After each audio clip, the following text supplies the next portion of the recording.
여러분들 안녕하세요. 정치 클리핑 389회 시작하도록 하겠습니다. 지금 차가 많이 막혀갖고 우리 한 분은 조금 늦게 도착할 것 같고요. 네, 먼저 더불어민주당의 대변인 우리 김현정 대변인님 나오셨습니다. 네, 반갑습니다. 평택을 지역위원장입니다. 평택을 지역위원장을 네. 차기 총선에서 되게 오늘 우리 김현정 대변인님한테 듣고 싶은 거 많습니다. 네, 그다음에 대한민국 최고의 법조기자 장영진 기자님 나오셨습니다. 네, 안녕하십니까, 장영진입니다. 네, 대한민국 최고의 정치평론가 곽동수 선생님 나오셨습니다. 안녕하세요, 반갑습니다. 이바라고 연도하고 왔습니다. 네, 어쩐지 옆이 시원해 보입니다. 네. 네, 어제는 핑크, 오늘은 파랑. 네, 여야를 막나드는 패션 외교, 패션 네, 방송을 해주시는 우리 휴머앤데이터의 이은영 소장님 나오셨습니다. 네, 안녕하세요, 이은영입니다. 네, 어제보다 오늘 어떤 민주당스러워요. 네, 어제는 네, 핑크색. 근데 뭐를 입어도 잘 어울리세요, 우리 이은영 소장님. 네, 우리 오늘 진행은요, 네, 우리 곽동 선생님이. 예, 제가 지금 방송 준비가 안 돼 있기 때문에 곽정 선생님이 좀 리드를 해주시겠습니다. 오늘 카밀라 해리스 미국 부통령이 들어왔습니다. 오자마자 그 DMZ를 방문했는데요. 어저께 한덕수 총리의 그 무신경한 발언 때문에 이 비무장지대를 방문한다는 소식이 이미 알려지기도 했습니다. 원래 이 자리에 수행을 해야 되는 외교부 장관인 박진 장관이 지금 막 국회에서 이 해임안에 대한 투표가 들어가 있습니다. 굉장히 복잡한 이슈들이 많은데요. 일단 그 부통령의 방미부터 얘기를 좀 해보도록 하겠습니다. 네. 그 미국의 부통령이 왔다. 방한. 예, 네. 방한. 어떻게 보십니까? 보통 미국 부통령이 오는 자리는 대부분 보면 원래 대통령이 올 자리인데 뭐 일정 조정이 안 돼서 오는 경우가 많죠. 그러니까 사실상은 원래로 하자면 아마 바이든이 왔어야 될 자리인데 그렇죠. 예. 어떻게 이런저런 핑계 삼아서 바이든 대신에 부통령이 온 거다라고 보시면은 뭐 거의 정확하다고 볼 수 있습니다. 근데 지금 미국이 우리나라에 이번에 이제 방문하게 되는 이유, 그러니까 미국의 이제 국가 원수급의 방문이 있는 이유는 한미일 공조 체제를 만들겠다라는 그런 개념이거든요. 그러니까 지금 북한, 중국, 러시아가 이제 삼각 동맹 체제가 굳혀지고 있기 때문에 거기에 대응하는 어떤 그 포위망을 구성하겠다, 또 방어망을 구성하겠다라는 게 이제 미국의 구상인데 그걸 위해서 지금 현재 그 부통령이 오지 않았냐는 생각이 들어요. 네. 예. 표결 결과 나온 것 같은데. 지금. 표결 결과 네. 아직까지 업데이트가 된 건 없는데요. 국회 본회의를 통과했다. 1분 전에 박진 해임 건의안이 국회 본회의를 통과했다 밝혀졌습니다. 근데 저거 가결돼봐야 아무 의미 없지 않나요? 아침에 그 노스태핑에서 윤석열이 거부권 행사하겠다고 이미 밝혔습니다. 이미 밝혔어요? 네. 뭐 다 알고 한 건데. 알고 한 건데 뭡니까? 예. 근데 그럼에도 불구하고 일단 시작했던 것 자체가 끝을 봐야 된다는 점에서 모처럼 지금 국민의힘 의원들이 다 퇴장했고 168명 찬성했네. 네, 맞불로서 놔가지고 통과됐기 때문에 나름 의미는 있다 보는데 외교부 장관이 지금 수행하고 있는데 뒤통수 이렇게 때려서 해임시켜야 된다는 게 국회를 통과했다 갖고 있는 의미가 좀 있겠죠?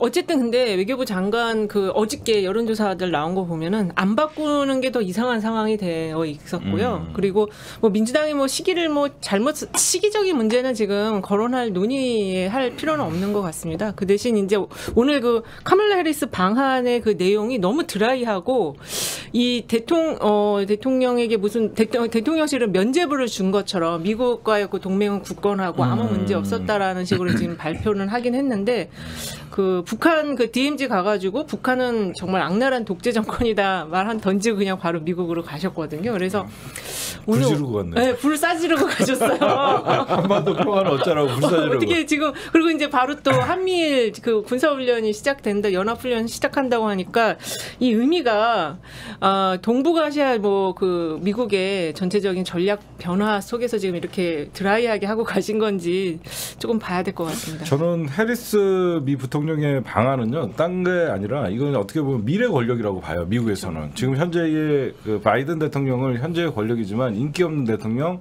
재임 안 된다 이런 분위기가 굉장히 많기 때문에 바이든이 4년만 하고 내려온다라는 게 지배적인 생각입니다. 맞습니다. 나이도 있고 그래서. 네, 뭐 건강 문제도 그렇죠. 그래서 지금 있고. 어떻게 보면 우리나라 입장에서는 해리스의 방안이 굉장히 더 중요한 요소인데. 그 윤석열이라는 대한민국의 대통령이 한다는 소리가 물론 이렇게 얘기할 수 있습니다. 한국 전기차 배제 해소해달라. 통화 스와프를 요청해달라. 이거 무슨 흡수를 해. 옛날에 그 청나라 시대 때 4대주의에 빠져갖고 이거 구세주가 온 거예요. 지금 막 한미 관계 여기저기서 욕 먹고 있는데 구세주가 와갖고 우리 전기차도 해소해줘, 배터리 그것 좀 해소해줘. 그리고 우리 지금 외환 위기 올 것 같아. 통화 수합해줘. 진짜 바지가랑이 치마 가랑이 맞아요. 잡고 치맛가랑이는 아니죠. 치마 끄트머리를 잡고 사실 보통 대통령이 이런 얘기를 할 때는 뭐뭐에 대해서 이야기했다 이렇게 얘기를 하는 거거든요. 그래서 지금 미국 부통령 간에 한미 간에 이런 대화가 오갔다, 이런 부분이 의제가 됐다 이렇게 얘기를 하는 건데 몸을 해달라고 얘기한 건 사실 뭐라고 했냐면 사실 말 그대로 그 저자세 외교인 거죠. 그게 바로 저자세 외교인 겁니다. 그래 이게 지금 박진 그 장관 해임 건의안 얘기하다가 잠깐 이제 저거 했는데 박진 장관이 이번에 그 해외 순방 관련해서 뭔가 준비 부족 그 외교 무능으로 많은 이제 실수를 한 거에 대해서 빈손 외교 국격 훼손시킨 거에 대해서 그 책임을 그 지라라고 요구했음에도 불구하고 안 해서 부득이하게 이제 간 건데 오늘 그 기사에 단독으로 그거 났잖아요. 그 ILA 인플레 감축법과 관련해서 8월 4일 날 낸시 펠로시 하원 의장 우리 방문했을 때 알았는데 8월 3일 날 저녁에 왔잖아요. 그때 우리 윤석열 대통령은 영화 봤잖아요. 연극인가요? 연극이요. 연극 보고 그 관련된 주미 그 한국 대사관에서 그 인플레 감축법과 관련된 보고서를 4일 날 오전에 그 저 외교부 그리고 대통령실 기재부 산자부까지 다 보냈다고 하거든요. 그리고 2시 반 정도의 통화를 한 건데 그 사이에 충분히 보고가 됐을 수도 있는데 그것도 다 실기한 거거든요. 그래서 이 박진 외교부 장관에 대해서는 우리 더불어민주당에서 충분히 이번에 인적 쇄신 필요하다라고 그 뭐 사실은 제일 크게 책임져야 될 사람은 대통령인데도 불구하고 어쨌든 그냥 그 실무선에서라도 책임져라라는 의미에서 한 것인데 완전히 그냥 무시해 버렸잖아요. 연극이 먼저다. 네. 오늘은 보니까 뭐 민주당이 장수에 목을 친다고 그 김대기 비서실장이 또 거기에 한 숟갈 더 얹어서 얘기했던 게 정의당이 이번엔 참여하지 않겠다라고 밝혔습니다. 그러니까 그 당은 아직도 정신을 못 차린 것 같은 느낌. 이게 지금 미국의 욕설. 오늘 헤드라인이 해리스 윤 비속어 발언 논란은 미국 측 전혀 개의치 않아. 이게 헤드라인으로 나왔습니다. 그러니까 말씀하신 대로 4개월 전에 미국의 대통령이 왔다가 부통령이 왔는데 헤드라인이 사정한 거하고 우리 욕설에서도 신경 안 써. 당사자도 아니고 부통령입니다. 거기에 정의당은 이런 식으로 나가기 좀 문제가 있죠. 미국 측 입장에서는 아유 그래 니들 뭐 뒷담화 정도는 뭐 그렇게 깔 수 있지. 아니 그리고 국가 차원에서 그거를 굳이 시비를 걸겠어요. 말을 못하지. 오히려 미국은 이제 건수 잡아서 앞으로 어떤 무기 수출이나 이런 거 할 때 대미 압박 우리나라 압박할 때 써먹을 카드로 당연하죠. 하나 갖고 있다 저는 그렇게 봐요. 저는 오늘 카밀라 해리스 관련해서 이분이 지금 이제 미국 그 바이든 대통령이 다음에 재선을 나올지 안 나올지 아직 결정하지 않았다. 네. 그래서 차세대 리더들이 지금 거의 여성들이 지금 미국은 부상을 하고 있어요. 뭐 미셸 오바마도 지금 얘기가 되고 이분은 뭐 당연히 지금 1순위로 카밀라 해리스는 1순위로 되고 있는데 오늘 그 대통령과의 만남 과정에서 저는 그 사진 부분을 좀 지적을 하고 싶다. 사진이 이게 지금 그 자리에 올려준 사진 좀 보여주십시오. 제대로 된 사진사들이 찍었나 좀 사진이 너무 이상하더라고요. 네. 어떤 사진이 올라왔길래? 저희 단톡방에 올라와 있는 사진들 보게 되면 보통은 정상들이 로봇처럼 왁스인처럼 가만히 서서 이렇게 손잡고 악수하고 사진 찍힐 때까지 여롭게 있습니다. 네네. 그런데 이 양반이 굉장히 불안한 윤석열이 오버의 극치를 보이고 있죠. 한쪽 손은 저 앞에 보시죠. 뭐 하는 것처럼 되게 불안한 식으로 얘기가 나왔었어요. 그리고 이 카밀라 해리스는 생각보다 좀 이 체구가 작으신가 보더라고요. 그래서 이게 좀 대비가 되게 크게 일어나는데 그래도 앵글을 중앙에 두 사람을 딱 맞춰줘야 되는데 이 윤석열 대통령을 중앙으로 맞추고 카밀라 해리스 약간 이쪽으로 좀 왼쪽에 이렇게 저런 장면을 지금 오늘 언론에 내보낸 장면이에요. 저게 B컷이 아니고. 저게 A컷이라는 저게 A컷입니다. 그래서 좀 너무 이상하다. 그러니까 눈 맞추는데 뭐가 문제가 있는 사람 같아요. 대통령이. 근데 저런 장면은 뭘 말하냐면은 우리 대통령이 미국 부통령보다 우위에 있다, 여유 있다 이런 걸 계속 보여주려고 하는 일종의 그 사진 조작이라고 볼 수, 사진 조작인 거죠. 조작. 결례 아닙니까? 결례죠. 외교적으로 문제가 생길 수 있는 부분들이 다분합니다. 그리고 저 벽이요. 보통 대통령 있을 때 저렇게 칸막이 있는 벽에 머리 위에 줄 지나가게 안 만들어 놓습니다. 그렇습니다. 맞아요. 예리하시네요. 아니 위에 기본까지 다 보이고 그렇죠. 그 사람이 조금 앞으로 나오게 되면 깃대 굵기가 자르지도 않습니다. 그런 것들을 집어넣고 뭔가 하게끔 돼 있고 이게 청와대 공식 사진으로 나오는 것들 보면 밑에 청와대나 안 그러면 뭐 용화대가 됐건 뭐가 써 있기도 해야 되는데 이게 좀 이게 저기 줄 있는 부분은요 네. 사진에서 제일 금기 중에 하나예요. 그러니까 그 줄이 이게 약간 옆으로 금간 가면 느낌. 모르겠는데 네. 머리 한 가운데로 지나가는 건 대단히 불편한 그런 그렇죠. 양상이 되거든요. 이렇게 보면은 왜 뒤에 그 줄 있는 뭐 배경의 줄이 목을 지나간다든지 이런 경우 있잖아요. 그러니까 되게 이상하거든요. 그래서 그리고 되게 눈이 많이 뜨여요. 그래서 그런 줄 지나가는 건 되게 금기로 돼 있는데 전 저 사진을 보면서 느끼는 게 뭐냐면 이거죠. 그 귀국했었을 때 네. 김건희 씨 부부 귀국하면서 김건희 순방에서 돌아와고 중간에 놓고 네. 딱 왼쪽에 윤석열을 저렇게 배치했었습니다. 네. 이런 거 보면 힘이 어디 있는지 알고 지금은 윤석열한테 힘 실어줘야 될 때라고 그렇죠. 했지만 네. 외신에 나간 사진은 분명히 달랐을 겁니다. 미국 측이 이 사진 말고 다른 측하거나 그래서. 미국 쪽 사진을 보게 되면 또 달라지게 나올 겁니다. 네, 그리고 사실은 이제 윤석열 대통령이 지난번에 왔었던 낸시 펠로시도 안 만나고 엘리자베트 2세 그 조문도 안 갔잖아요. 그래서 일각에서는 그 고위직, 그러니까 그 세계 정상들 중에서 특히 이제 고위직 여성에 대해서 좀 폄훼하는 게 있는 거 아니냐 그런 지적이 약간 이제 좀 사이드에서 있었어요. 근데 지금 오늘 저 사진을 보니까 약간 그런 걸 조금 더 과시하고 과장하는 그런 그 이미지를 조작하는 포토가 아닌가 좀 그런 생각이 저는 들었거든요.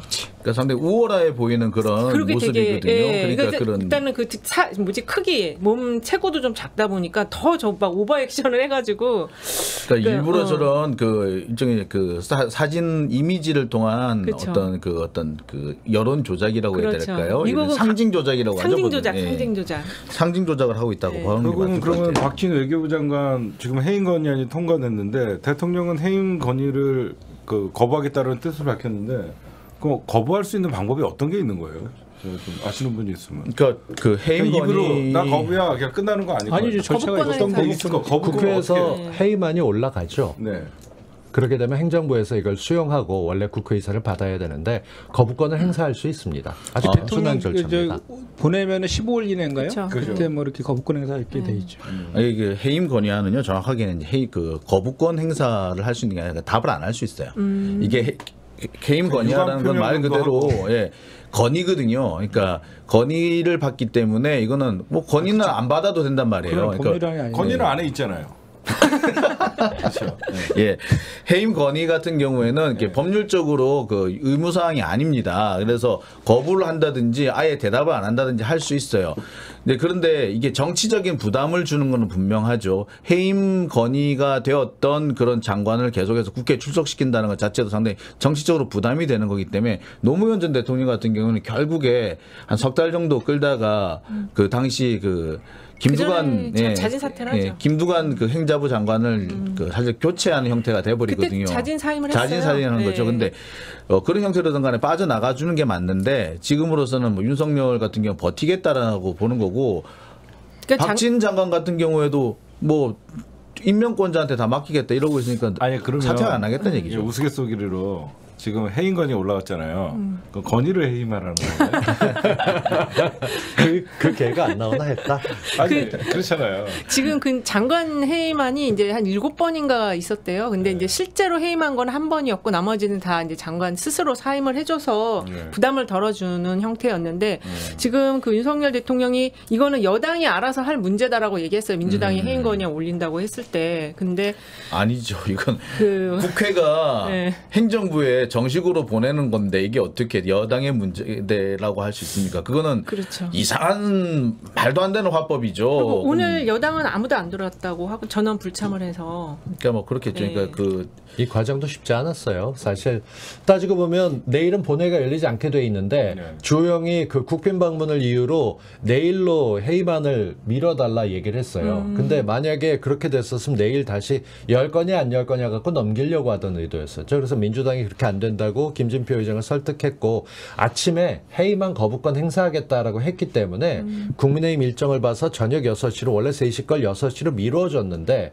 그나마 안 들어오고 피켓을 들었었습니다. 그러니까 이게 한심한 노릇이죠. 제가 보면 어떻게 보면 민주당이 관용을 베푼 거라고 생각해요. 이 정도 박진 장관 해임 건의안 정도로 해갖고 윤석열이 수용하면 수습을 하려고 그러면 여야가 이제 수습 국면으로 가자라는 던졌는데 만약에 윤석열이 여기서 또 거부권을 행사하면 진짜 이거는 고집, 아집, 그렇죠. 결국은 불통 이게 되는 거. 근데 민주당은 그걸 노린 거 아닌가요? 보통 그렇죠. 뭐 정치적인 영역이니까 아까도 제가 저 국회 본청에 갔더니 이제 막 아까 좀 전에 말씀하신 것처럼 국힘당에서 계속 이것 좀 밀어달라 하니까 이제 박홍근 원내는 입장이 이제 강경한데 기자들이 계속 쫓아다니면서 이렇게 막 입장을 묻더라고. 그래서 박홍근 원내가 명확하게 안 된다. 이거는 충분히 그 전에도 협의했다. 뭐 언론에는 뭐 협의 안 하고 우리가 일방적으로 하는 것처럼 얘기하지만 그 해임 건의안과 관련해서 일정 협의 조율 다 했는데 다 국힘당에서 거절한 거다. 이렇게 명확히 얘기했고 오죽하면 우리가 해임 건의를 추진하겠냐. 그 원인부터 지금 명확히 지금 다 확인된 건데 대통령이 그거에 대해서 진솔하게 먼저 선조치하고 사과하면 될 일을 사태를 키운 거는 분명히 말하지만 윤석열 대통령이다 이렇게 얘기했어요. 제가 정정할 게 있는데 해임 건의 같은 경우에는 거부권 행사가 아니라 그냥 거부한 거예요. 그리고 그렇지 법률이 아니니까. 이거는 이제 거부권이라는 게 따로 있는 게 아니에요. 그냥 거부한 거예요. 그리고 또 한 가지 뭐냐면 이걸 살짝 바꾸면은 무시한 거예요. 정확히 말하면.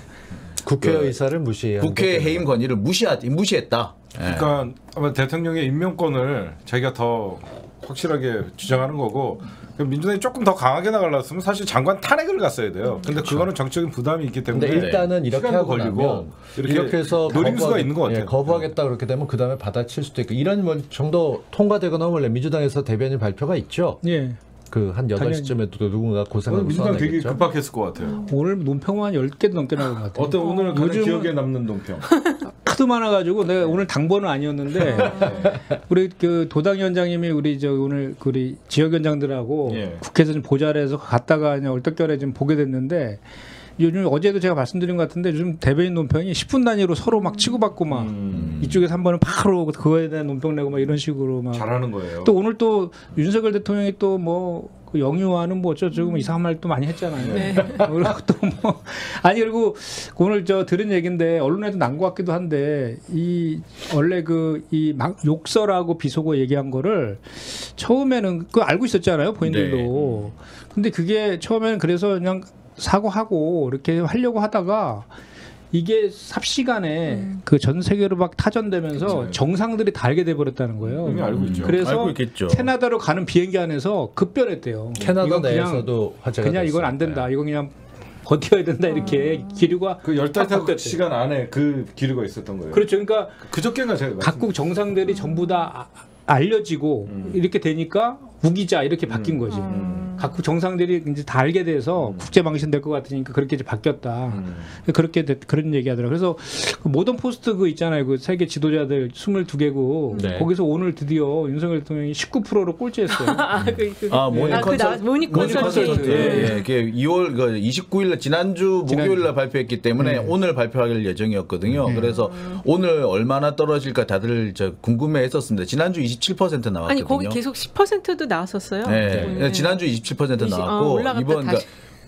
전에 18%가 나왔죠. 그래가지고 해필이면 18%냐 그랬는데 좋아요. 18%. 오늘 19% 나왔어. 예, 오영원 원내대변인이 좀 전에 브리핑을 통해서 윤석열 대통령은 박진 장관 해임 건의안을 반드시 수용해야 합니다라고 얘기했습니다. 23억 원이 넘는 세금을 들여서 로비 업체 고용해 놓고도 잘 못하고 있었다.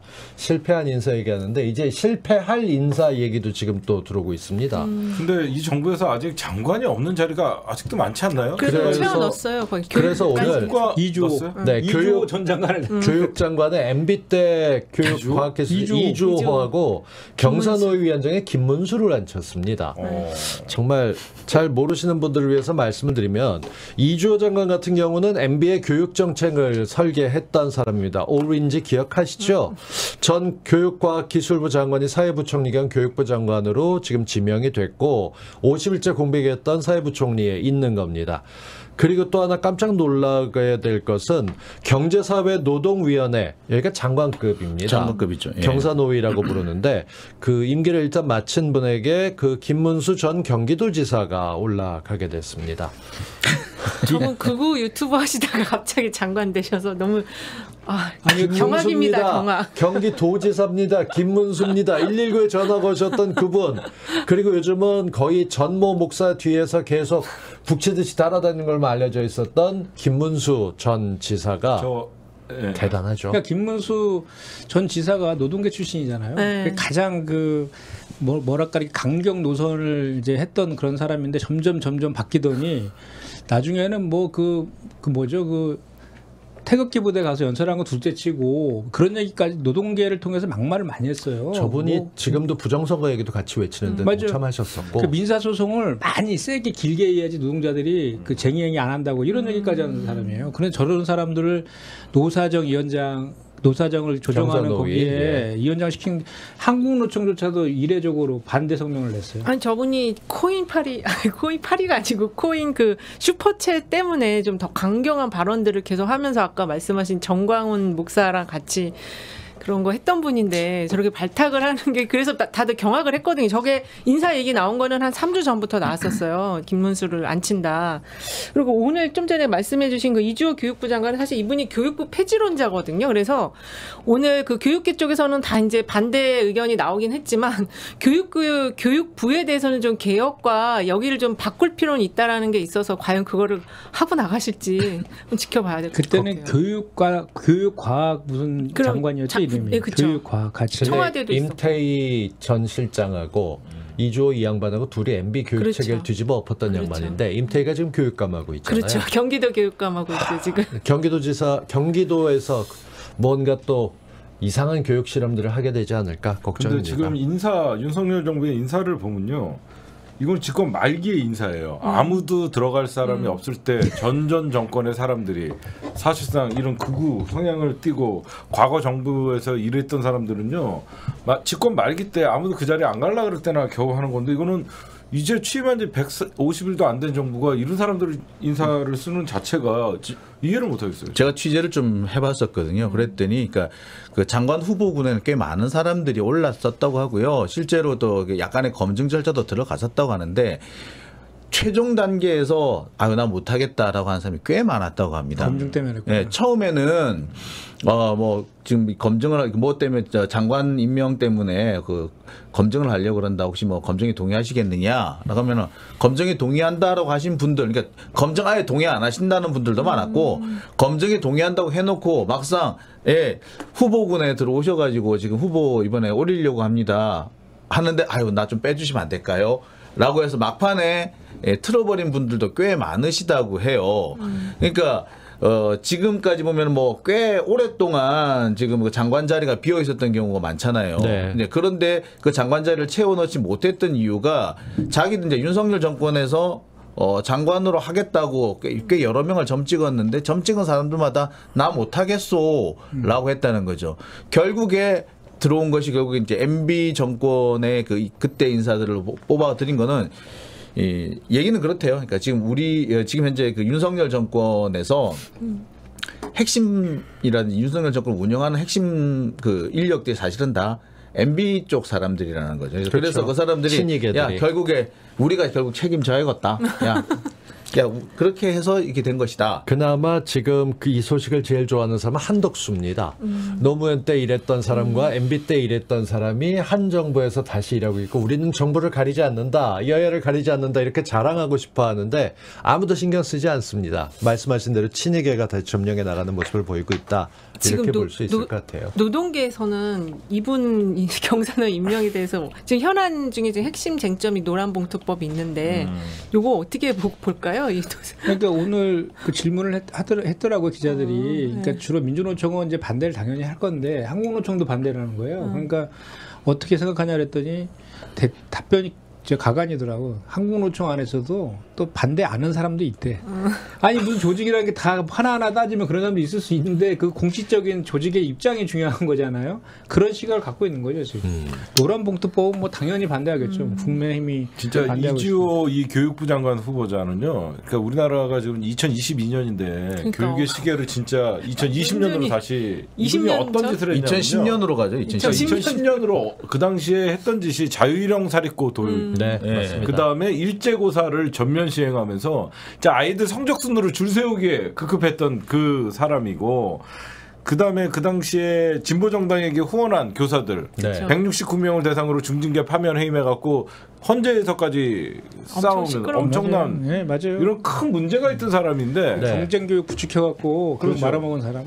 그 말아먹었던 자가 이제 다시 교육부 장관을 한다고 합니다. 어울리지 않아요? 5살 이하 6개월 된 아이들은 맞아, 맞아. 그 뭐 할까 이런 얘기를 어린이집에서 윤석열이라고 하니까 교육에 대해서 개념도 없고 아이를 키워본 적도 없기 때문에 2살도 어린이집으로 오는군요. 라고. 그래서 6개월이니까 다 걸어 다니니까 오는군요. 그 말했어요. 그때 6개월에 걸어 다니던가요? 육고를 기어다니지 이렇게. 대단하죠. 그러니까 상식이 6개월 없죠. 아니 우리의 돌 때 걸었다고 했던 기억이 나거든요. 근데 순수한 아저씨 오고 계시면 6개월짜리들은 와서 뭐 해요? 이러고 물어보는 거 볼 때 그 이경 대변인님 어서 오십시오. 네, 어서 오십시오. 안녕하세요. 반갑습니다. 예, 4분 일찍 오셨어요. 네. 네, 원래는 7시 반 도착 예정했었는데 오늘 차가 많이 막히시죠? 네. 예. 오늘 이렇게 제가 이렇게 막힐 줄 몰랐습니다. 오늘 드디어 부대변인으로서 오늘 뭐 논평 임명장 나왔나요? 받으셨나요? 임명장 없다고 얘기했어요. 아니, 임명장은 이제 나중에 줄 것 같고요. 오늘 논평 뭐 하셨나요? 오늘 논평꼭지 그 아이디어 아나바다 아이디어 제가 아나바다. 제출했고요. 오. 근데 오늘 너는 오늘 이슈가 당번이 많아서 아니다. 뭐. 오늘 너는 당번이 아니다. 그래서 아. 내일 저는 논평꼭지를 네. 오늘 저는 미리 해놨거든요. 미리 네, 발표하시면 미리 안 되잖아요. 해도 돼요. 해도 돼요? 아니 그게 아니고 제가 미리 근데 네. 이것은 대변인 논평거리보다는 부대 논평으로 좀 재미있게 한번 해볼까. 그래서 오늘 아나바다 논평에 대해서는 제가 아이디어를 제출했고. 아나바다가 뭐예요라는 분들이 네, 많아요. 이거 뭐 어린이집 가가지고 뭐 아나바다가 뭡니까? 그래서 선생님이 아주 친절하게 설명해 주시죠. 아껴 쓰고, 네, 나눠 쓰고, 바꿔 쓰고, 다시 쓰는 거예요. 그런데 아나바다 그래서 모른다는 건 공무원 아니었어요? 아나바다도 그게 그냥. 처음에 아나바다라는 얘기가 나온 게 IMF 때거든요. IMF 때 우리 아껴 97 년도. 쓰고 예. 그런데 되게 오래됐지. 뭔 생각으로 그런 얘기를 했는지 되게 충격적이었어요. 용기는 있어요. 자기가 모르는 거에 대해서 사람들은 몰라도 아는 척하는 병이 있다면 그렇죠, 그렇죠. 이 사람은 그건 없어. 요즘에 제발 좀 아나바다 모르는 거 물어보지 알맹이 좀 마. 뭡니까? 그러니까 6개월이면 당황스러워. 걸어 다니니까 아주 새로운 기원을 쓰고 있어요. 인류사를 새로 쓰지 왜? 그래서 아예. 요즘 아나바다 되게 유명해요. 아나바다에서 사행시 짤이 되게 많아요. 한번 운 한번 띄워주시겠어요? 아무리 들어도 나는 바이든으로 들려. 다시 들어도 바이든이야. 이런 거 부대 논평을 내면 안 돼요. 알죠? 사행시 논평 이런 거 안 돼. 아무리 들어도 나는 바이든으로 나도 있어, 들려. 나도. 다시 들어. 이윤영 선생님도 하나 하시려고요? 잠깐만 찾아볼게요. 저도 있어요. 그럼 선배 소장님 찾으실 때 제가 하나만 더 해주시겠어요? 네. 아무리 수준 이하라도 나는 기본이라는 게 있을 터인데 바보도 아니고 다 모르면 쪽팔려서 어떡하나? 야, 이 쪽팔리던 야. 말이 표준어로 이제 드디어 등극하고 시청자들 있습니다. 난리 났어요. 야, 예. 참. 저는 불러주세요. 나보다. 다시 다시 할게요. 예. 아무도 못 들었어요. 이거 여기 있어갖고 네. 그거 잘 혼자 삑 처리 잘하세요. XX 나보다 바보 같은 새끼가 대통령을 다 하네. 죄송합니다 욕해서. 이렇게 되는 거군요. 요즘에는 새끼 정도는 이제 우리 대통령이 즐겨 사용하시는 제가 표준어. 말씀드렸잖아요. 3인칭 대명사가 됐다고. 그냥 대명사예요. 오늘 그 얘기를 방송에서 한 사람도 있었습니다. 조홍천 의원 같은 경우 검사 10년 하면 이 새끼 저 새끼는 기본으로 돼 있어서 그거 했던 것도 아니고 쿨하게 사과하셔야 하는데 쿨하게 사과하기엔 너무 많이 시간이 흘렀죠.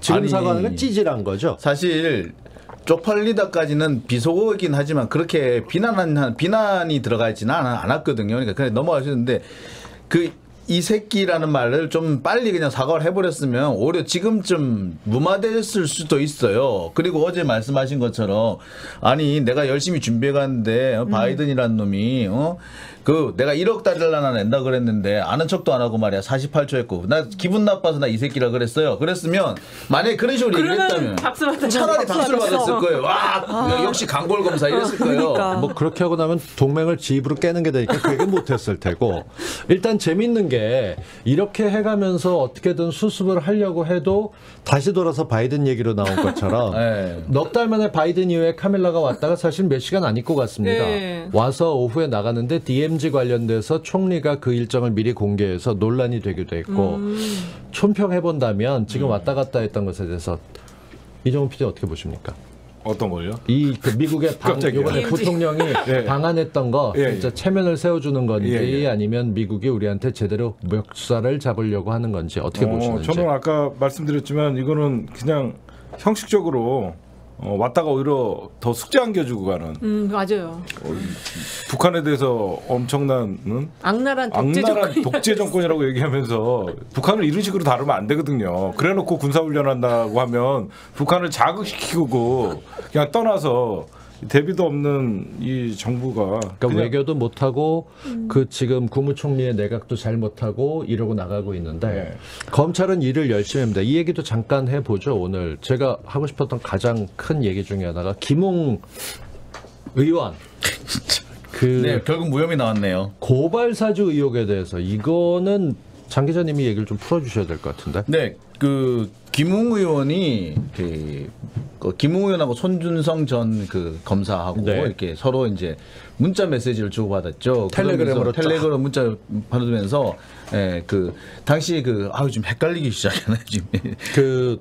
이 사실을 공개해서 고발 사주라는 말이 여기서 시작됐죠. 그쵸. 뉴스버스를 통해서 보도가 되긴 했는데 손준성이 김웅한테 보냈고 그걸 김웅이 다른 누군가에게 보내서 대신 고발장을 접수시키게 해라까지 나갔었죠. 이 내용이 그거예요. 그러니까 당시 우리가 이게 또 뭘로 이어지느냐면은 당시 한동훈과 이동재 기자 사이에 있었던 검언 유착 사건, 이 검언 유착 사건이 사실은 유시민의 조작극이었다라는 식으로 고발장을 그런 식으로 작성을 해요. 주제가 그거였어요. 근데 그 내용을 누가 작성해 주느냐면은 우리가 보기에는 분명히 검찰에서 작성을 했다. 그래서 손준성을 통해 가지고 김웅한테 건너갔고 그래서 그게 당시 이제 국민의힘에서 조성은 씨인가요? 네. 이분들을 통해 가지고 고발장이 접수된 걸로 이렇게 돼 있었단 말이죠. 자, 그래서 이게 당시 그게 손준성 보냄이라는 텔레그램 메시지까지 우리가 다 떠봤는데 자, 그렇게 해서 손준성도 그다음에 김웅도 모두 이렇게 고발을 당했습니다. 그리고 수사를 받았죠. 근데 결과적으로 무혐의가 났습니다. 최초에는 공수처로 들어갔어요. 그렇죠. 근데 공수처가 이 사건을 검찰로 이첩해 버립니다. 여기서부터 사실 일이 꼬였다라고 보는 게 맞죠. 그러니까 검찰은 이거를 애초에 당초에 수사할 생각조차가 없었던 거죠. 그리고 공수처가 나름 수사를 하려고 했었어요. 그런데 손준성도 김웅도 출석을 안 해버리죠. 더군다나 손준성은 영전했잖아요. 원래 공수처에서 이관시킨 게 둘은 공범관계는 인정했지만 소추 대상이 아니어가지고 검찰로 넘긴 거잖아요. 근데 이게 공범관계 인정한 건데 여기서 이번 검찰 조사에서 드러난 거는 손준성 당시 범정이죠. 대검찰청 정보 무슨 관, 정보수사정책관, 그러니까 수사정보정책관이었는데 이분이 손준성 검사라는 사람이 보내서 김웅, 그 당시는 의원도 아니었습니다. 그쵸. 준비하고 있던 사람이 최강욱을 험담하고 하기 위해서 그걸 조성은한테 보냈고 조성은이 접수시켰는데 이게 고발사주다 이러고 용기 있게 폭로했는데 검찰은 손 검사가 김 의원에게 고발장이 전달된 사실을 입증할 증거가 부족하다라고 얘기했습니다. 이거 검사 불패 신화가 이어지는 거죠. 한마디로 뭐 복잡한 것 같지만 검찰은 처벌받지 않고 검사 출신은 국회의원 된 사람들도 멀쩡하다. 이런 거 아닙니까? 그렇게 봐야 되고 사실 좀 전에 말씀하셨지만 이 김웅이라는 사람이 그 당시는 후보 이제 막 픽업돼 갖고 예. 픽업돼 갖고 유승민계로 픽업이 돼 갖고 왔던 사람인데 어쨌든 지금 이 상황을 보면은 검찰은 아무도 못 건드리는 것 같아요. 손준성 거기도 사실 좋은 자리로 갔거든요. 그렇죠. 그래서 그냥 이거는 이 고발 사주가 사실 진짜 이게 검찰의 오다를 받아서 정당에서 그거를 제3의 어떤 기관을 시켜가지고 고발을 해달라. 우리가 알아서 하겠다. 그러니까 그거잖아요. 정말 무서운 사건인데 이게 이렇게 유야무야 되거든요. 공수처에서 공범관계를 인정했다니까요. 근데 했는데 소추 대상이 아니라고 검찰로 넘겼다고. 이렇게 이게 검사가 연루가 돼 있고 검사와 민간인이 공범 관계이면은 이거는 공수처 수사 대상에 포함이 되는데 그걸 어떻게 왜 굳이 이거를 검찰로 검찰로 다시 이첩을 하는 그 순간에 문제가 된 거예요. 이거는. 그렇죠. 애시당초에 이런 결과가 나올 걸로 봐야 되는 거예요. 그래서 공범관계를 공수처에서 인정했어요. 근데 그게 아무 의미 없게 돼버린 게 그런 거죠. 결국 이런 식으로 유야무야 넘어가고 사실 우리가 손준성이라는 검사에 주목했던 게 대표적으로 대놓고 윤석열 측 아니었습니까? 그렇죠. 그러니까 윤석열 측에 시켜서 사주한 게 아니겠냐. 그러니까 고발 사주긴 해도 이게 결과가 나오게 되면 제대로 처벌을 받을 거다 했는데 김웅이 오늘 쓱 썩소를 지으면서 나왔던 사진을 보고 나니까 참 참다웁니다. 그러니까 손준성 검사를 잠시 이제 얘기를 하면 그래요. 이 사람은 원래 이제 범죄정보정책관, 수사정보정책관 뭐 수정관이라고 부르는데, 근데 수정관이 원래 이게 그 차장급 자리였다가 부장급 자리로 내려와요. 그건 이제 추미애 장관이 그렇게 그쵸. 깎아버렸죠. 그러니까 그럼 이 사람은 다른 직책으로 가야 되는데. 본인이 그 직책이 하향 조정이 됐는데도 나 그 자리 계속 있을래라고 했던 사람이에요. 그게 그냥 된 게 아니라 그 당시 사건이 생각나네요. 네. 윤석열 당시 검찰총장이 이제 얘만은 보내지 말아달라고 해서 그래서 그 자리에 있었던 거예요. 추미애 장관한테 부탁해서 직책이 낮아졌음에도 불구하고 그 자리를 버텼던 사건이고, 그다음에 한동훈을 고소했어요, 민주당이. 예, 지금 본격적으로 한동훈을 고소했는데 그 다음 카드인가요? 이게 김현정 대변인님 어떻게 가는 거예요? 그 어제 어제 고소했죠. 고소를 했잖아요. 네. 그 다음 대응이 뭐예요? 지금 어떻게 보면 박진 지금 해임 건의안했고, 이거는 여론조사에 어떤 영향이 미칠 건지 좀 예상 좀 해주시고. 일단 이미 여론조사 결과 나오지 않았나요? 그 박진 외교장관. 박진은 안 나왔고 아직 안 나왔죠. 그 외교 평가가 나왔죠. 그렇죠. 그게 부정 평가 거의 60%가 넘었거든요. 그럼 잘했다는 여론이 좀 많이 나오겠네요. 이게 해임 건의안을 올렸는데 이제 해임이 안 되고 장관직을 유지하면 이제 그러면 사실 민주당이 조금 안 좋아요. 왜냐하면 이제 이 민주당이 할 수 있는 게 어떤 게 있나. 지금 거야잖아요. 그런데 못 하고 있으니까 저는 조금 안 좋을 수 있을 것 같아요. 근데 반대로 또 그 해임 건의안조차도 안 하면 너무 그렇게 보이니까 할 수 있는 선에서는 지금 뭐 한 거다고 보고, 그 한동훈 장관 관련해서는 계속 차곡차곡 쌓고 그렇죠. 있는 거죠. 그래서 뭐 탄핵 같은 경우는 또 조건이 있잖아요. 법률적인 요건들이 있어서 그 지금도 뭐 이제 고소고발도 계속 이제 그 사안마다 하고 있는 거니까 가장 강경한 기조로 대응하는 기조는 지금 잡혔다라고 보시면 되고, 조금 전에 그 김웅 그 의원 불기소 처분안 관련해서 정말 윤석열 대통령과 친한 그 검사, 특히 뭐 검사들은 전부 다 이런 식으로 다 이제 무죄로 무혐의 처리되고 이러는데, 이번에 쌍방울 그 사건 총 수사하고 있던 그 검사가 어미준 검사래요. 어미준 검사 우리 잘 아시죠?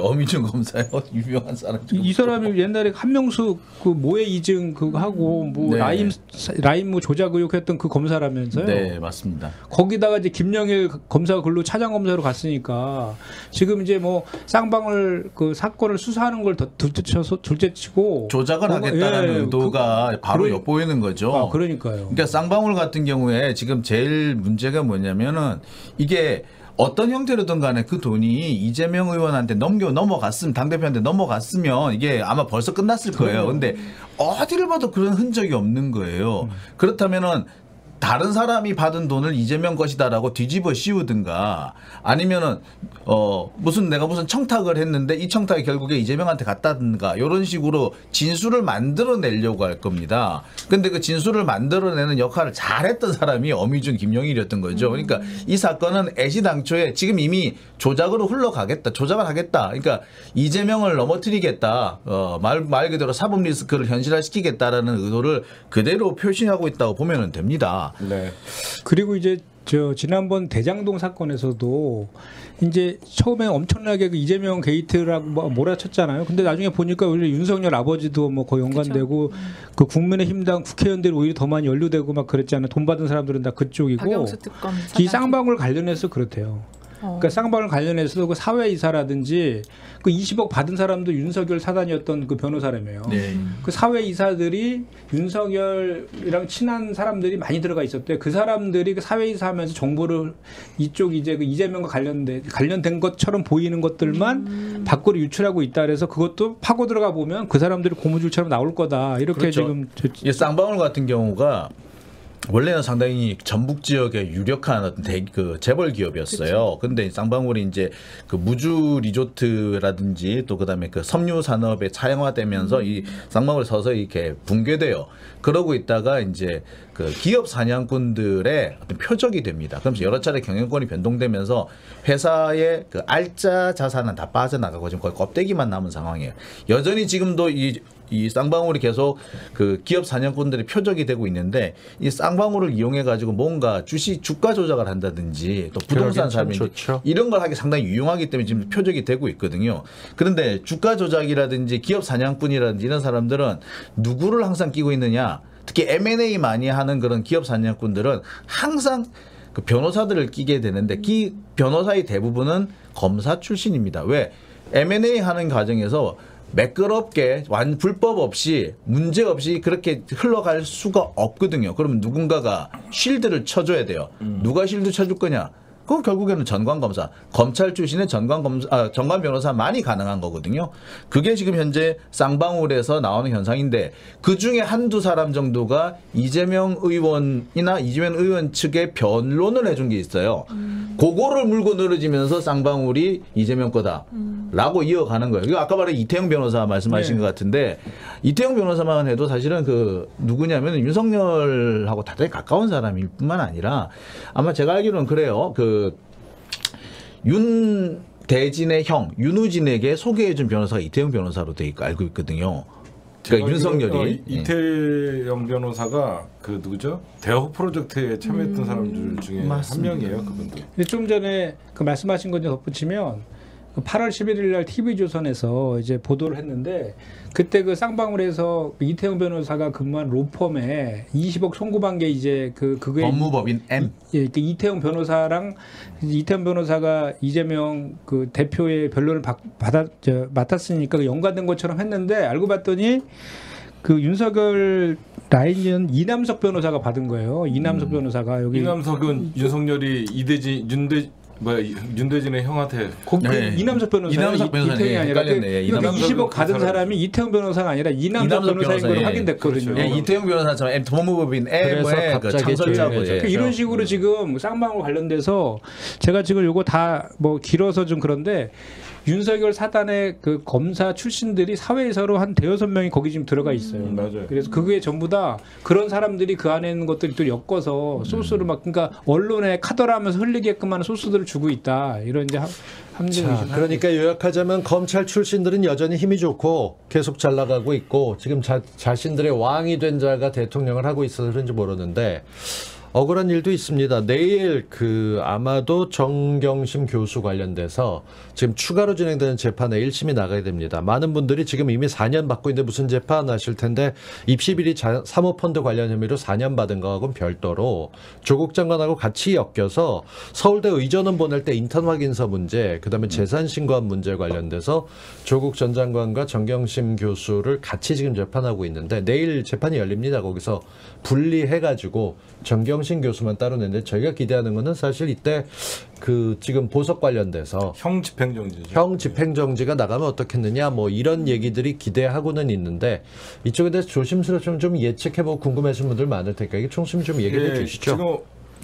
현재 정경심 교수님 변호인 측에서 그 형 집행정지 처음에 신청했을 때 기각이 됐어요. 그래서 두 번째 불허가 돼갖고 두 번째 다시 재심을 신청을 해서 이번 주 안에 형 집행정지 심의위원회가 다시 열린다고 합니다. 그래서 저희가 지난주 주말에 정경심 교수님의 형 집행정지를 허가하라는 집회를 했는데 이번 주에는 좀 예의주시를 해야 되는 그 시간이 오고 있고요. 그다음에 조국 장관님과 정경심 교수님 그 사건은 이미 정경심 교수님을 잡기 위해서 쟤네가 끌고 가는 게 아니라 조국을 잡기 위해서 지금 맞습니다. 열리는 재판이다라고 좀 보시면 될 것 같습니다. 그래서 지금 이 목표가 오늘 끝나고 내일 금요일이죠. 내일 재판의 결과가 어떤 식으로든 분리해서 검찰의 구형이 나오게 되면 이 조국 전 장관에 대한 재판도 연내 끝내려는 목표로 달리고 있다 이렇게 보여집니다. 내일도 결과가 그렇게 좀 쉽지 않을 것 같은데 결심 공판까지 가는 건 시간이 좀 걸리긴 하겠지만 우리 소송도 많이 당하신 아니 먼저 우리 장윤 기자님은 오늘 할당량 다 썼어요. 네, 우리 이제 나머지 우리 더불어민주당 부대변인 되셨는데 오늘 정진석 교섭단체 대표연설 어떻게 들으셨어요? 굉장히 꼼꼼하게 준비하셨던 것 같은데.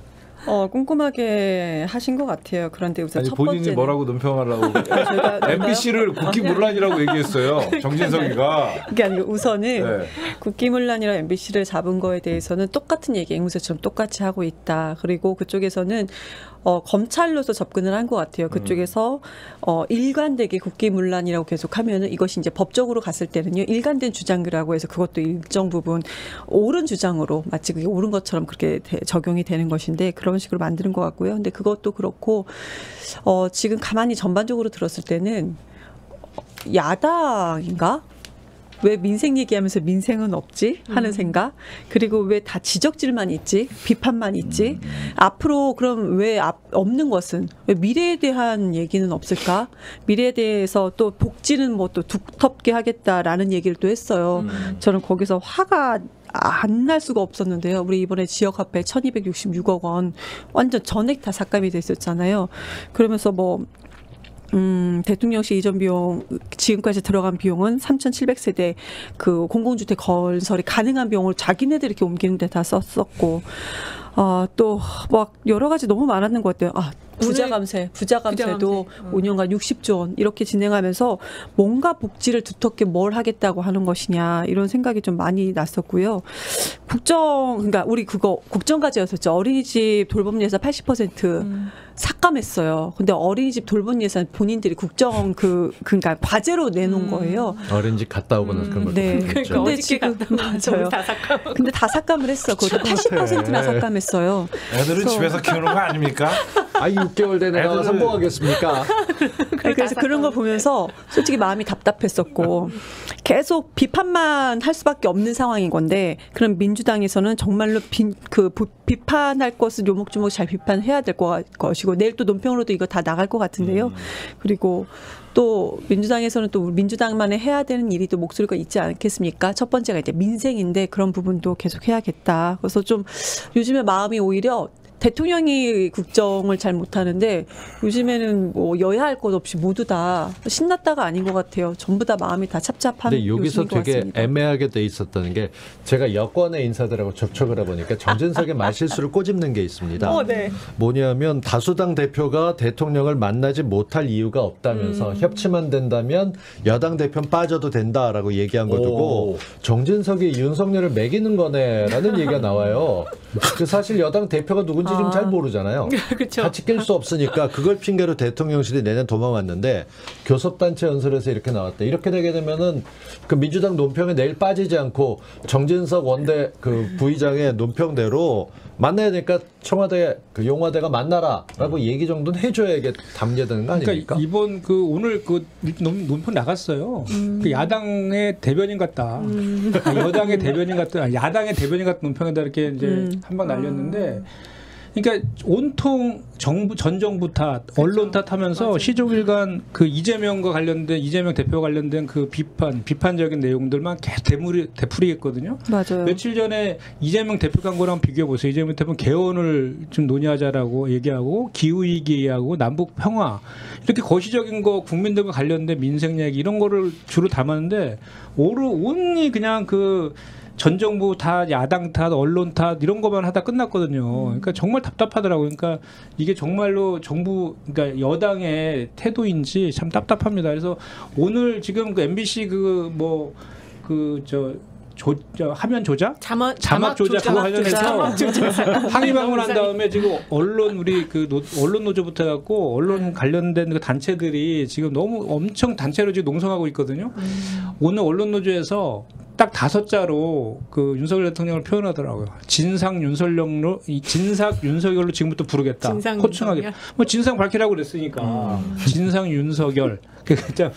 이 정도로 진짜 나라가 국격이 지금 망가지고 있습니다. 지금 오늘 그 정진석 대표 연설 중에 이제 키워드가 잃어버린 5년 해갖고 전 정부도 계속 비판하고 그다음에 MBC를 국기문란이라고 했는데 좀 전에 말씀하신 것처럼 그 언론 그 협회나 단체나 학회나 이런 데서 앞으로 특히 최근에 방통위 그 위원들 집하고 사무실 압수수색했거든요. TV조선 재승인 심사권 관련해서 그래서 언론 정보 학회가 이제 정부가 그 심사위원 의뢰하면 아무도 안 내보내겠다 이렇게 지금 오늘 선언을 했어요. 그래서 여기가 지금 한국 언론 정보 학회가 이렇게 선언한 게 그 언론 학회가 여기가 제일 크거든요. 언론 학회하고 방송 학회 쪽까지 같이 연대해서 하게 되면 앞으로 이제 방송과 관련한 모든 거에 대해서는 정부의 일에 다 보이콧을 할 그런 기세예요 지금.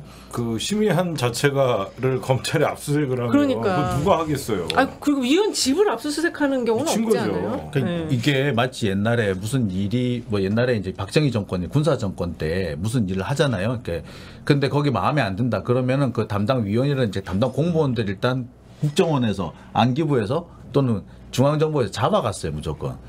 딱 그 상황이랑 너무나 똑같은 거예요. 무슨 자기들한테 입맛에만 안 맞으면 수사부터 하겠다는 거잖아요 이게. 그렇죠. 옛날이 그냥 군사 정권이었다면 지금 말 그대로 검찰 정권이 된 거죠.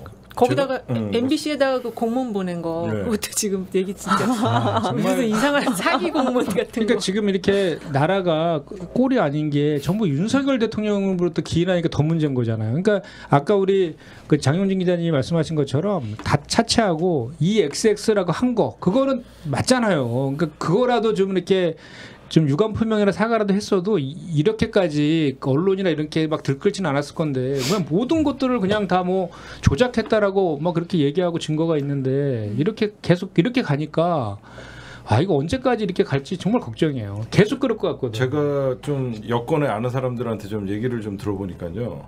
이게 사실 윤석열의 엄청난 큰 문제예요. 리더가 방향을 잘못 잡으니까 이거 버텨라, 부정해라라고 하니까 지금 삼선 중진 의원뿐만 아니라 국민의힘 초선들이 본인들이 당황스러운 거예요. 그거 아마 느끼실 거예요. 어디 방송 나가서 이 얘기 안 나올 수가 없으니까 방송 나가기도 싫대요. 방송 나가서 이거 나오면 뭐 날리면이니 무슨 발리면이니 이런 걸 옹호해주기도 그렇고 그래갖고 너무 곤욕스럽다. 그래서 제가 보면 이 오래 못 갈 것 같아요. 왜냐면 결국은 국민의힘 안에서도 이거 그냥 털고 가자라는 분위기가 이거 상식적인 문제거든요. 그래서 그런데다가 안에서 치고 나오는 김재형 같은 사람이 있잖아요. 수신이 주식회사 문화방송 대표이사 규정 이게 아니라 박성재 MBC 사장 이러고 나갔던 거 공문서 번호도 없어요. 직인도 없고요. 그리고 이게 나온 것도 자기네들이 공개한 거예요. 이거 조작 아니냐고. 아니 자기네들이 공개했는데 그 전 최고위원이 이렇게 까고 있으면 이건 너무 망신스러운 거죠. 근데 김재원 의원이 원래 검사 출신이잖아요. 그쵸? 그리고 이 양반이 자기 행시 출신이자 검사 행시 출신 해가지고 5년간 기안부터 배웠다 이러고 떠드니까 이거는 뭐 제대로 매기는 거거든요. 아니 사실 저도 보면서 이게 대통령실 공문이야? 뭐 대통령실 휘장도 없고 무슨 그 담당자 뭐 이름도 없고 이게 보통 기본 공문서 양식이라는 게 있는데. 전혀 그런 양식을 쌩 무시하고 그냥 나갔더라고요. 혹시 나중에 문제되면 우리가 안 보냈다 그러려는 거 아니에요? 이것도 조작이다. 공문 조작이다 이렇게 하려고. 공문을 조작했다. 야, 일단 이준석 얘기 좀 그만 우리가 좀 넘어가죠. 이준석 지금 어떻게 돼가고 있습니까? 이준석 콧노래만 부르고 있죠 거기는. 아니 어저께 그 윤리 밤에 윤리 열렸잖아요. 근데 그 징계 대상에 지금 권성동이 갑자기 권성동이 윤리에 어떻게 된 거예요? 대표가 누군지 음주감으로 그때 금주령이 내렸는데 음주감으를 해서 당의 어떤 권위를 실추시켰다. 그래서 지금 이준석 대표랑 10월 4일인가 10월 6일 날 같이 부르는데 징계가 왠지 어제 느낌상으로는 꽤 세게 때릴 것 같은 느낌이었어요. 일주일 뒤로 다가오긴 했는데 이준석 징계보다 권성동이 껴있다고 하는 거 참 의미가 있죠. 뭔가 물타기 하려는 거 아닐까? 이준석 어차피 제명시키려고. 글쎄 그거는 여러 가지 해석이 되는 것인데 물타기로도 해석이 되고 이 사람이 윤핵관의 말 그대로 윤핵관 중에 윤핵관이었는데 이제 윤핵관에서 탈락했나? 라는 생각도 들고 뭐 실각이라고 표현하잖아요.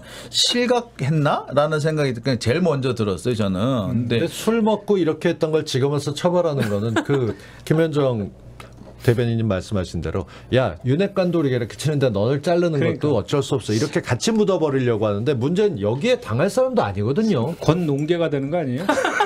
아니 잠시 좀 있다가 와라 다시 복귀해줄게. 나 같아 당장 들어오는 생각이 아니 그러면은 윤석열은 이렇게 그 얘기부터 나올 것 같거든요. 아니 그러면 최종적으로 이준석 결과는 언제 나오는 거예요? 다음 주쯤 나올 것 같은데 그쪽 이준석 대표 측 얘기는 조기 전대로 바로 갈 가능성이 높다고 지금 보고 있어요. 이준석을 날리고. 근데 조기 전대를 준비를 하는 순간 다 가처분 시킬 거라고 지금 그래서 이게 웃긴 게요. 이준석이 만약에 이기잖아요. 네. 그럼 권선동 체제인데 권선동이 징계를 받아요. 그렇죠. 그럼 이게 무슨 말씀 아시겠죠?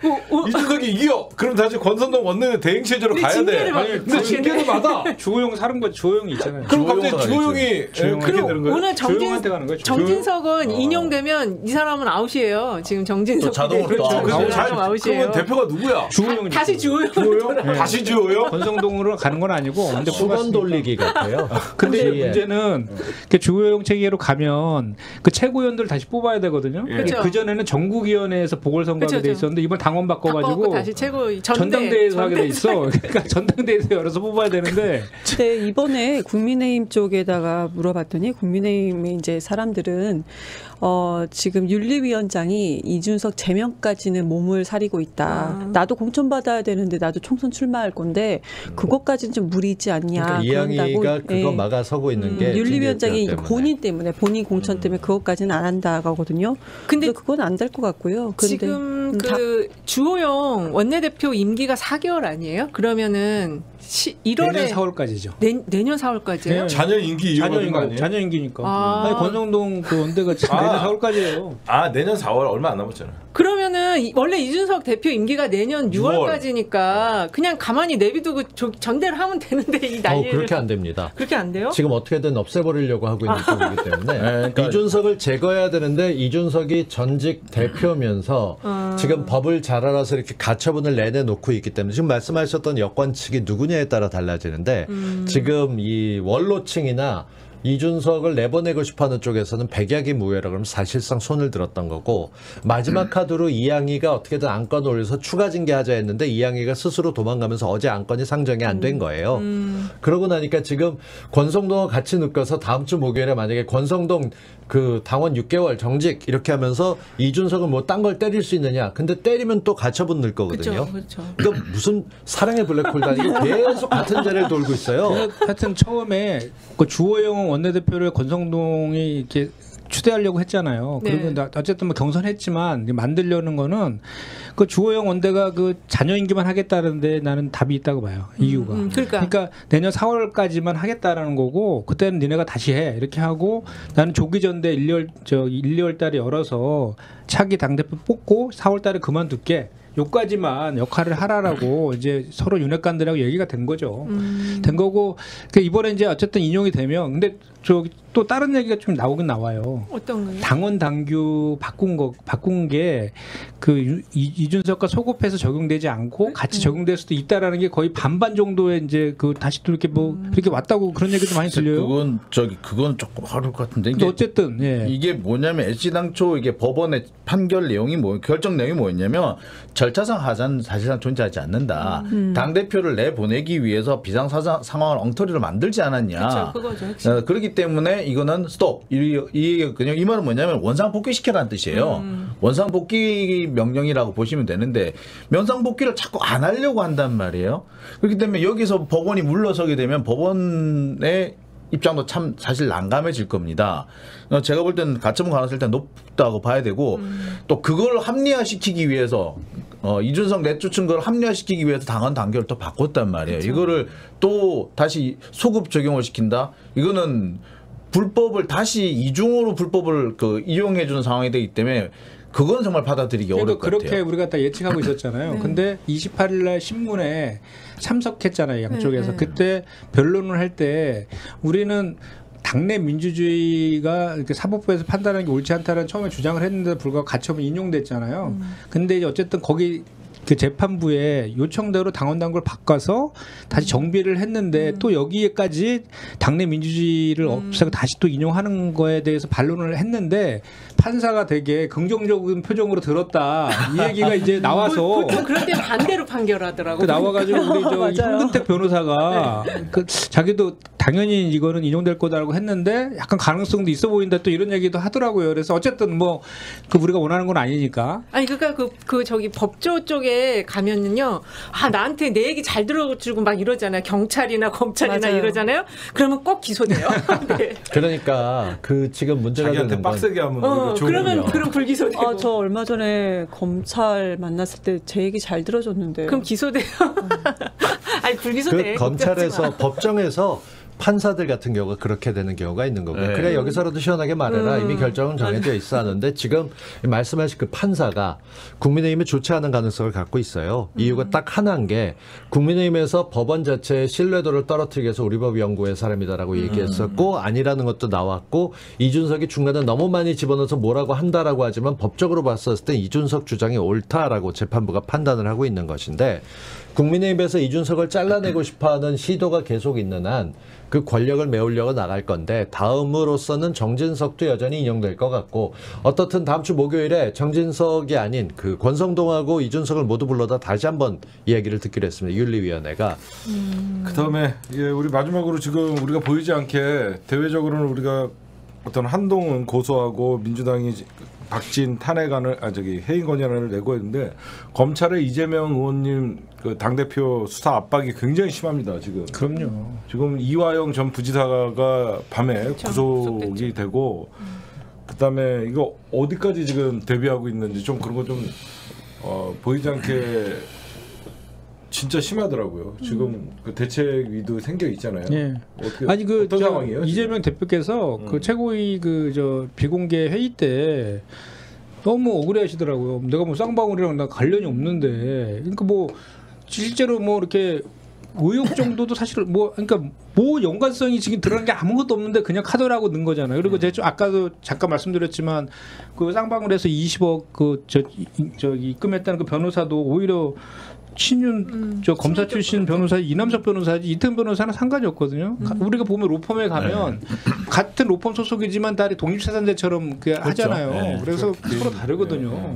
그리고 실제로 쌍방울에 제가 이때 나중에 이거 한번 공유해 드릴게요. 쌍방울 진짜 자세히 나왔거든요. 쌍방울이랑 쌍방울 사회이사의 이사들로 친윤 검사 출신들이 많이 들어가 지금 있대요. 그래서 이것도 파고 나면 나중에 분명히 저거 하는데 문제는 사에서 한번 다룰게요. 근데 문제는 아까도 얘기했지만 그 어미준 검사하고 그 김영일 검사 이거 조작하는데 익숙한 검사들을 갖다 넣었다는 게 저는 자꾸 이제 표현하긴 그런데 검사들이 작정하고 증거나 증언이나 이런 게 없어도 검사의 의지가 있으면 사건을 끌고 와서 기소할 수 있습니다. 이제까지 돼 왔던 게 사실이기 때문에 다소 부족하더라도 국민들에서는 복잡한 내용 모르고 쌍방을 통해서 돈 줬다며 변호사비 대납 이러고 가게 되면 억울해도 그 등장인물들이 사람이 많다 보면 사람들 헷갈려하거든요. 그러고 있는 거죠. 그러는 걸 노리고 자꾸 이렇게 언론에 흘리는 거죠. 이재명과 관련된 이더라도 2년간을 끌고 가서 충분히 상처 흠집을 낼 수가 있죠. 복귀 자체가 어렵게 만드는 거죠. 이화영 의원 같은 경우 되게 저는 이렇게 되게 황당했던 게 최근에 뭐 노컷뉴스 통해서 나온 뭐 단독 기사 보니까 이래요.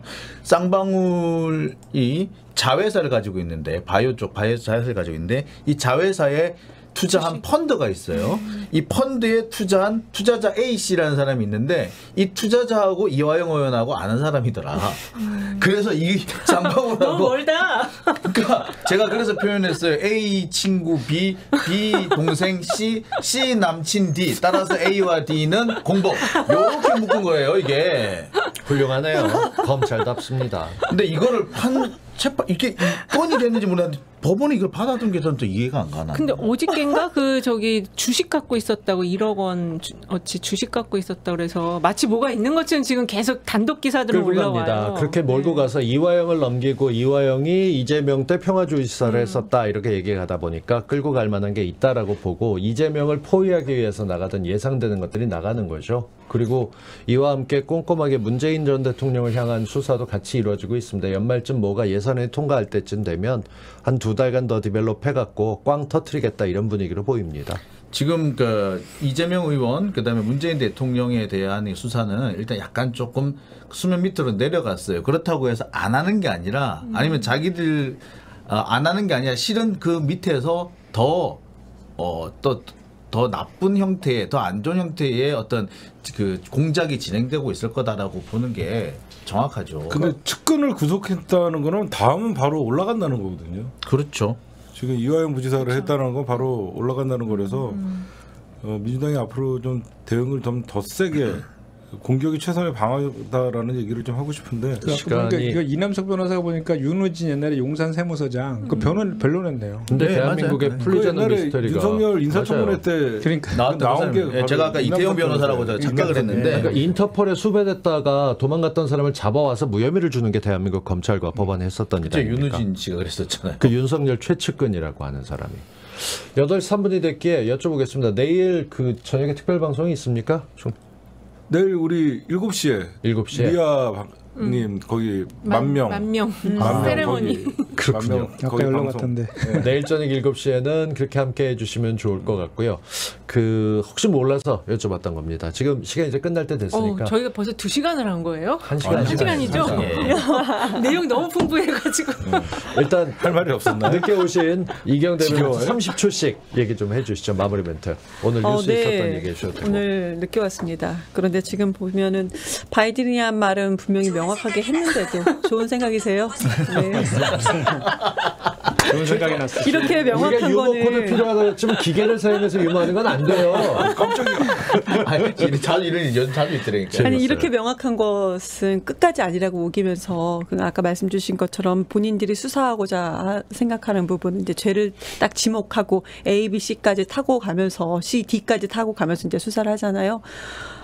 근데 지금은 잠시 혼란스러울 수도 있겠다는 생각이 듭니다. 왜냐하면 이게 명확하게 뭔가 밝혀지기 전에는 국민들께서도 약간 혼란의 시기, 특히 이제 민주당 정치 고관여층이 아니시거나 아니면 민주당을 지지하시는 분들이 아니시거나 그럴 경우엔 그럴 약간 혼란스러운 시기가 있을 수는 있겠지만 이제는 뻔한 검찰의 수법이 날파리까지, 검찰의 뻔한 수법이 이제 국민들은 하나하나씩 다 알아가고 계신다라는 점에 대해서는 저희가 희망을 가지고 끝까지 해야 된다고 생각합니다. 알겠습니다. 김현정 대변인님.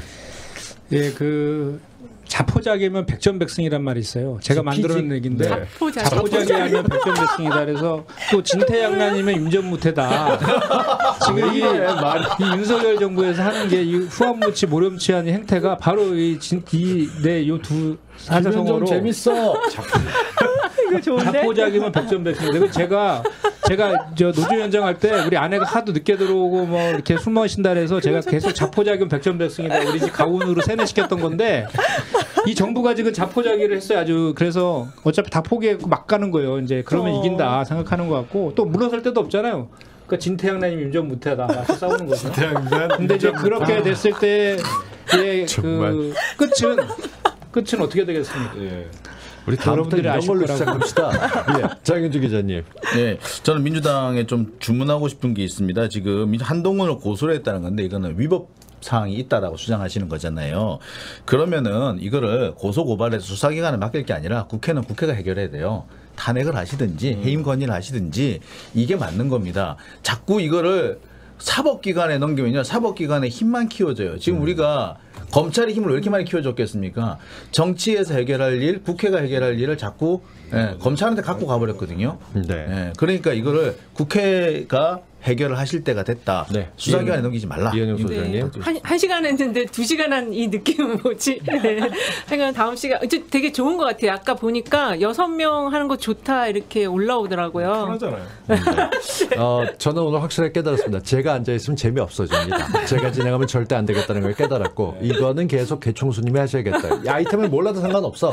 뭐 하셨어야 해야지 김현정 소장님이나 이렇게 한 잔 몸 개그하고 한쪽은 말 개그하고 이런 걸 못 살렸어요. 제가 오늘 진행 미숙한 벌레 개그 이렇게.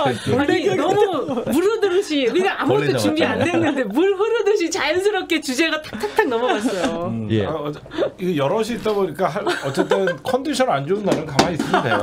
제가 보니까 3시 할 때는 준비 진짜 많이 했는데 여기는 안 해도 안 하는 게 방송이 더 재밌네. 컨디션 좋은 날 좋은 분이 꼭 있어요. 6분 중에 취재도 하고 그럼 그분이 리딩에 나가고 나머지는 하시면 되고 그리고 저희가 정치 얘기는 시청자분들이 여기저기서 많이 듣기 때문에 좀 밤이고 그래서 재밌는 얘기도 하고 비하인드 스토리도 얘기를 하려고 그랬더니 시작은 괜찮은 것 같아요. 시청률이나 이런 것들을 보면 괜찮은 것 같고 저는 민주당이 먼저 이 얘기 마지막으로 좀 드리고 싶은 게 이제 박진 해임 건의안이 이제 거부권을 확실히 되면 그 다음 카드 민주당이 어떻게 준비하는지 뭐 대책은 있겠지만 빨리빨리 요즘 잘하고 있어요. 막 10분마다 저 논평 나오는 게 민주당이 변한 모습이라고 생각하거든요. 그 전에 왜 논평 안 나오나 이 정도로 그쵸. 했는데 아주 좋게 가고 있으니까 민주당이 빨리빨리 대응해 줬으면 좋겠고 먼저 우리 김현정 대변인님 이제 구독자 수를 좀 살펴보도록 하겠습니다. 오늘 한 10만 명 된 것 같은데. 오, 10만 명이? 예. 네, 김현정 대변인님 그리고 이은영 소장님, 곽동수 선생님, 장영진 기자님, 이경 대변인님, 네 여러분들 구독 현재 14,600. 예, 제가 오늘 밤에 15,000원 넘겨놓을게요. 15,000원? 15,000원 넘겨놓을게요. 짜고 아니고 400명인데? 아이 400명도 힘들어요 지금. 그럼요. 안 빠지면 다행이니까. 맞아, 안 빠지면 다행이에요 지금 여기 계속 빠져요. 자고 일어나면 1,000번씩 빠져. 네. 와. 저희 무인승차도 있잖아요. 네. 뭐 영상 하나 올려놓고 지금 네. 1,000명 넘기는 지금 최고위원 출마 영상 하나 올려놓고 1,000명 날로 드신 이경 대변인님 저한테 1분짜리 소개 영상 만들겠다고 한 지가 한 달이 지났는데 네. 그 저는 공식적으로 그 유튜브 선생하던 거에서 이제 사임합니다. 예, 이경은 못 가리키겠어. 한 달이 지났는데 숙제도 안 해오는데 뭘 선생을 해? 안 해! 예, 우리 평택 김현정 TV 여러분들 조회해주시고 꼭 여러분들 구독은 사랑입니다. 네, 꼭 해주시고요. 그 다음에 우리 이경 대변인님 구독. 예, 화면 좀 띄워주시면 현재 1,000명을 넘겨놓고 있는데 영상 하나에 1,000명. 1,029명. 1,290명. 1,290명. 많이 뭐 늘었네. 200명 올랐어? 어제 1,029명이었는데. 네, 여러분들 이경 대변인님, 이경 TV 여러분들 많이 구독 좀 해주시고 그 다음에 우리 이은정 소장님. 저는 안 빠졌어요. 다행히 안 빠졌는데 빨리 10만 가야 됩니다. 빨리 좀 만들어주세요. 우리 이은영 TV 여러분들 이은영 5.85인데 네. 저희가 이은영 10만 만들기 운동을 좀 해야 될 것 같아요.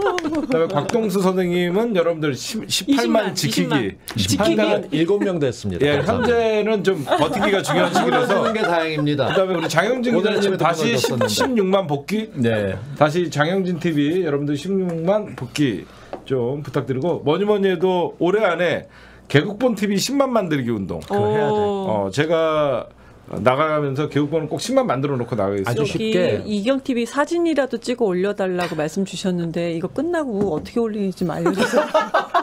지금 배웠잖아. 2시간이나 배웠잖아. 사진 찍어 올리는 거 안 알려주셨어요? 라이브로 배웠잖아. 네, 저희는 내일 시간 되시는 분들은 전부 리안님 외롭지 않게 저희가 7시에 구독자 10,000명의 감동을 받으셨어요. 10,000명의 감동을 받아갖고 내일 행사를 준비한다고 하니까 저희가 라이브로 리아 TV랑 여러 채널 동시 중계하도록 할 수 있도록 하겠습니다.